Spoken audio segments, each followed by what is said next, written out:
စိတ်ကောင်းဆိုဒီမှာအခြေခံအားဖြင့်ပြောမယ်ဆိုရင်သူများပေါ်မှာရုပ်ပါတဲ့စိတ်မရှိဘူးကြိုးသားတယ်ဖြောင့်မတ်တယ်သူများအကျိုးကိုလိုလားတဲ့စိတ်မေတ္တာထားတယ်ကရုဏာထားတယ်မုဒိတာပွားတယ်ဒီစိတ်တွေကစိတ်ကောင်းတယ်လို့ပြောရမယ်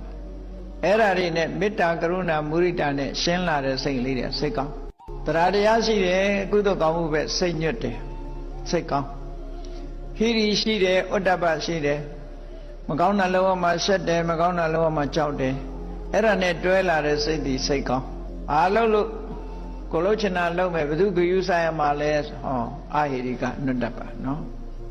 လူတွေကပြောလို့ရှိကြတယ်အိုင်တုံးကဲတဲ့အဲ့ဒါကိုပဲအဟုတ်လုပ်ပြီးတော့အိုင်တုံးကဲလုံးနေချတာဟောဘယ်သူကယူဆိုင်ရမှာလဲဆိုတဲ့ဟာလေးနဲ့ပြောကြအေးဘယ်သူမှကယူမဆိုင်ချင်နေကိုယ့်ကိုယ်တော့ကယူဆိုင်ရမှာပေါ့ကိုယ့်ကိုယ်တောင်ကယူမဆိုင်ဘူးဆိုလို့ရှိရင်လူမိုက်ဖယ်လေလူမိုက်ဆိုတာဘာမှမသိလို့မိုက်တာကိုပြောတာခုခေတ်ကလည်းခက်တယ်မိုက်တယ်ဆိုတာကောင်းတယ်လို့ထင်နေကြဗျာလူကြီးတွေသွားပြီးဘာကြီးကတဲမိုက်ပါလားလို့ပြောတဲ့လူကရှိတယ်မိုက်တယ်ဆိုတာကောင်းတယ်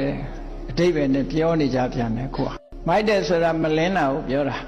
မလင်းဘူးဆိုတာအမှန်မမြင်ဘူးလို့ဆိုလိုတယ်နော်မိုက်တာရဲ့နောက်ကနေပြီးတော့တိတ်မိုက်ရင်မဲသွားတာမို့မိုက်မဲတယ်လို့ဒီလိုသုံးတာမကောင်းမဟုတ်ဘူးဘယ်ကနေကူးဆက်လာတယ်မသိပါဘူးဒီစကားတွေကပြောနေပြောမြန်ပြောတာကိုပဲအဟုတ်မှတ်ပြီးတော့ဗန်းစကားတွေစလိုဂန်တွေကလည်းပေါ်တယ်ခုခေတ်ကနော်ဟုတ်ပြီအဲ့တော့စိတ်ကောင်းဆိုဒီမှာတရားနဲ့ရှင်တွဲလာတဲ့စိတ်ဟိရိနဲ့ဥဒ္ဒပနဲ့ရှင်တွဲလာတဲ့စိတ်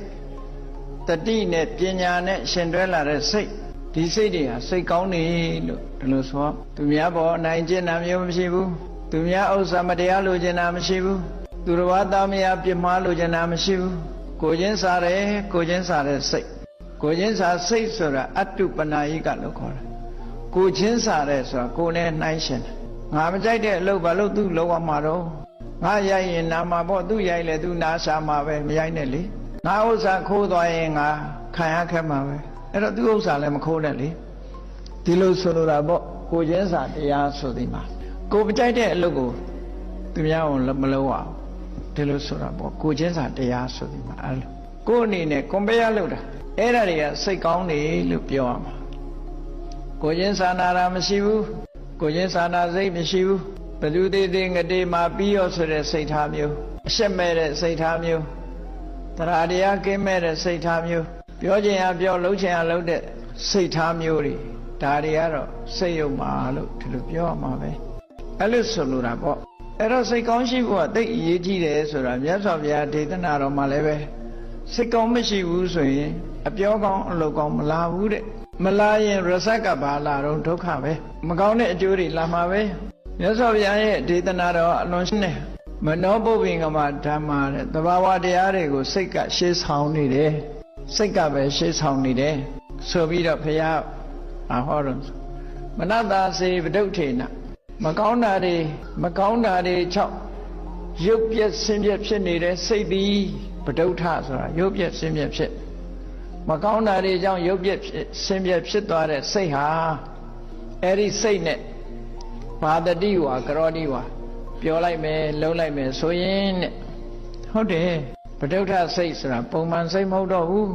ခုနလိုပဲငပြောဘက်ကလေးဟာမကောင်းတဲ့အနတ်နေနဲ့ဖြည့်ဆည်းတာသဘာဝအဖြစ်ငါပြောဘက်လေးကယွန်စရာမကောင်းဘူးမကောင်းတဲ့အနံ့ရှိတဲ့အရာတွေနဲ့ပေါင်းလိုက်ရင်ငါပြောဘက်ကလေးပါပြည့်ရတယ်အဲ့ဒါလိုပဲကိုယ်စိတ်ကလေးဟာမကောင်းတာတွေမိမိစိတ်ထဲမှာဝင်ရောက်လာပြီဆိုလို့ရှိရင်မနတာစေပဒုဋ္ဌေနခေါင်းကငါပြောရက်ကိုငပိကဖြတ်လိုက်တာလို့လူရဲ့စိတ်ကိုလည်းမကောင်းတဲ့